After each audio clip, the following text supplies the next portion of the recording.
Hello everybody, my name is Citrus, and it finally came.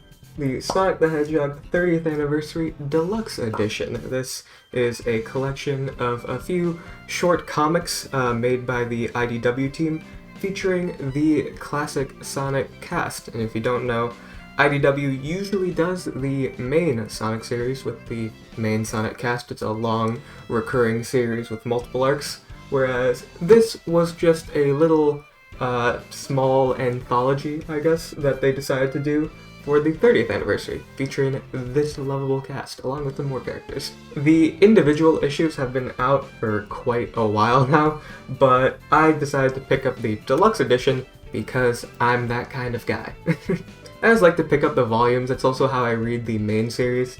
And this one is particularly nice because it is hardcover and it comes with some extra material. Regardless of that, I'm a little tardy to the party with this one, but I'd still like to talk about it because this is really good. This is probably my favorite depiction of classic Sonic in anything, ever.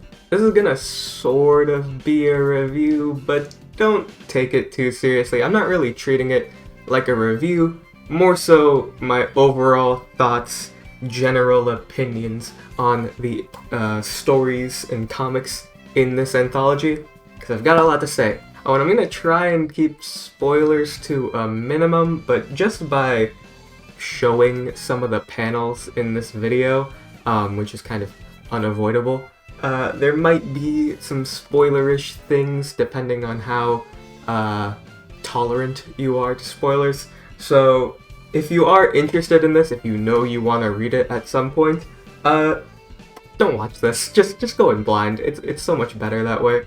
But if you're still on the fence about it, if you're not sure, if maybe you don't know who the hell a Sonic the Hedgehog is, let me show you with this, and then you can decide. Starting with the front cover, I actually wasn't a huge fan of it when I saw it online, but having it in person, it's pretty nice. It's not exactly accurate to the art style within the pages of the comics, but it's that nice classic Genesis style. And it was drawn by Spaz. Holy shit, this guy can do any Sonic art style. He is a god. On the back we have another image of Sonic, along with a few blurbs on the contents inside. My copy came with this really cool scratch on Sonic's head. You gotta love buying books off of Amazon. Anyways, the comics. We have 4 stories here, with Seasons of Chaos being the main focus, and the others being shorter, simpler stories. Always good to see Ian Flynn, Tracy Yardley, Natalie Fordrain, Thomas Roethlisberger.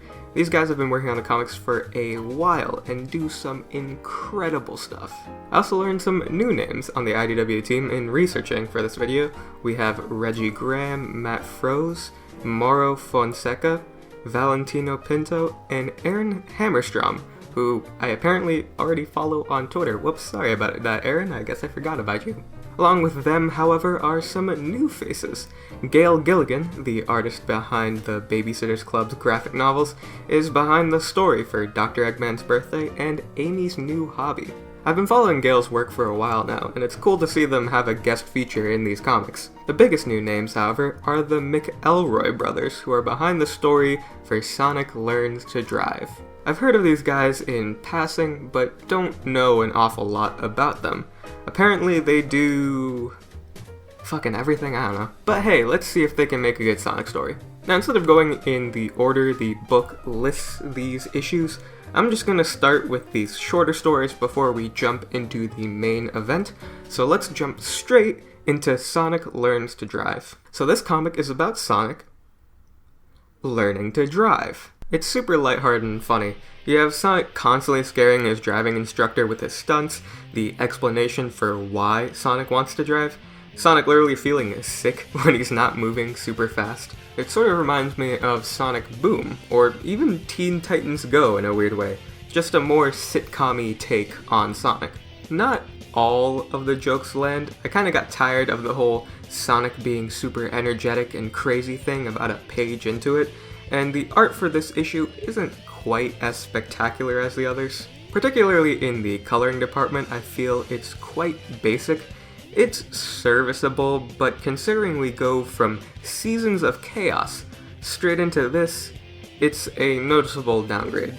By the end of the issue, however, I got used to the coloring, and there are some really funny jokes in here. The part where Sonic's instructor tells him he's not even touching the wheel, and then Sonic just looks at his hands, that part made me die laughing. It is a solid little issue, and while I'd probably consider it my least favorite of the bunch, that by no means that it's bad. The comedy focus sort of sitcom style brings something really fun to the volume. I just personally prefer the others, like Dr. Eggman's birthday. This one is super cute. Eggman, being the curmudgeon that he is, hates his birthday. His robots always try to throw him a big party, which pauses his conquest for world domination since nobody's working. I really like how they gave some personality to the Badniks. They gave them a very fun dynamic with Eggman, where despite all he says, deep down he does care about his robots. Kinda like a strict dad. It's simple, it's cute, and it has gorgeous art. Natalie Forgeron's coloring is spectacular. Specifically, the shot of Eggman waking up is fantastic. It's so atmospheric, as well as the party scene with the pastel colors. Not to mention the artwork itself. Thomas Roethlisberger's art style perfectly matches the tone of this issue, and the coloring and everything just comes together to make it a very sweet little comic. The only critique I have is the pacing. The whole thing is about 10 pages, 6 setting up the main conflict, 2 actually in the conflict, and then another 2 wrapping it up. And I understand that they were probably given a strict 10-page limit like the other short issues in this anthology, but this issue definitely would have benefited from either being a little longer or taking less time to set up the main conflict. However, that is an extremely minor complaint in the grand scheme of things, considering everything that this issue does right. And the praise doesn't stop rolling as we head into Amy's new hobby, which, out of the 3 shorter issues, is probably my favorite. Turns out, Amy's new hobby is drawing comics. Specifically, comics about her friends' adventures. She's shy about it at first, but it turns out everyone loves her comics. Again, it's another pretty simple and cute one, but I just love everything that this comic does. We get a peek into what the characters do when they're not going on grand adventures, and are introduced to a more nerdy side of Amy's personality. Once again, the art is incredible. Everything I said about Eggman's birthday applies here, since Thomas and Natalie also worked on this one. I literally have 0 complaints about this one. The art is fantastic, it's funny, it's cute, I want more. Also, this Amy face is fantastic. And without any further ado, let's get into the main course, Seasons of Chaos. It starts as your typical Sonic story. Sonic, Tails, and Amy are all hanging out when they come across a Chaos Emerald, only for it to be taken by Metal Sonic. Knuckles then meets up with them and says that he had a scuffle with Metal Knuckles, who stole an emerald from him as well. Naturally, they figure Eggman is scheming again and set off to try and get the emeralds before Eggman. Like I said, it starts as a very traditional Sonic story, but it gets a little more interesting as it goes on, though I will not spoil that here. And there is a lot to say about this comic, but I'll start with the characterization of Sonic and his friends.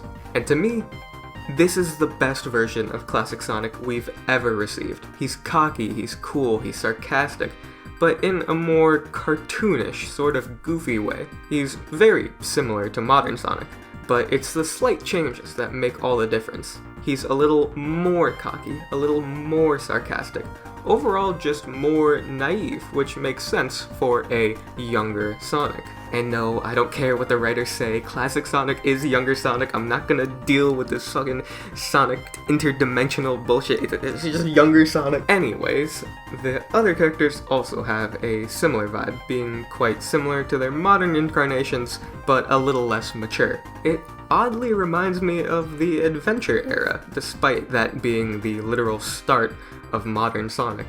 Unlike modern Sonic, however, this story is a lot more comedic and less serious. Not to say that there aren't stakes, but there are plenty of moments to break the tension. And that is definitely aided by how hilarious some of these expressions are. They are not afraid to get goofy with them, and I love it.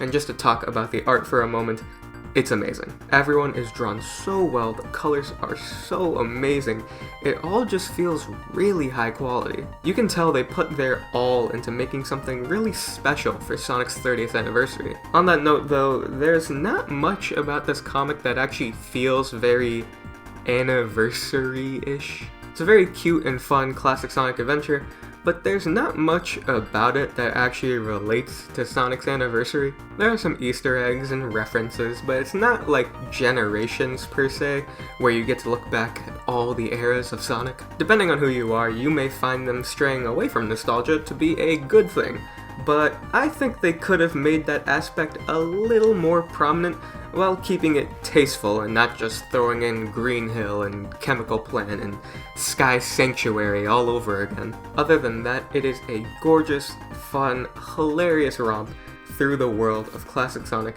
that I can easily recommend to any Sonic fan of any era. And if you are planning on picking up this comic, definitely go for the deluxe edition. Not only because of the nice hardcover, but there is some bonus material, which I haven't talked about yet, like the introduction message from Christian Whitehead, the director of Sonic Mania. With all that said though, I adore this anthology. It's super fun, it's got such a different variety of Sonic stories, some more lighthearted than others, some more serious, some more action-oriented, some just straight up goofy, like Sonic Learns to Drive. It is really fun. It's just so clear how much effort they put into these comics. The artwork and the story and just everything about it really comes together into one of the nicer pieces of 30th anniversary merch that has been released in this year. Like I said, if you're a fan of any era of Sonic, it doesn't necessarily have to be this classic style of Sonic.